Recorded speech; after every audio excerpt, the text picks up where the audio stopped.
In the senior population, individuals with cognitive impairment are among the groups that need attention the most. Tianjin Hetung Cognitive Rehabilitation Center in North China's Tianjin Municipality specializes in treating patients with cognitive impairment. It has treated about 70 senior citizens with cognitive disorders.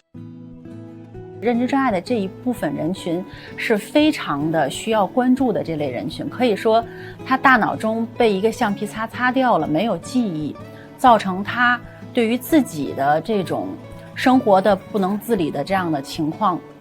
非常的严重，同时呢也是对家庭是有非常大的一种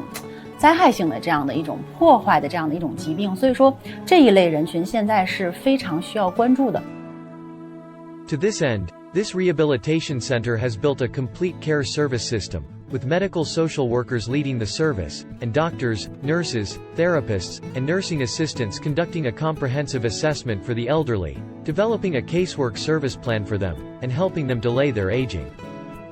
我们呢是打造有忘不了餐厅，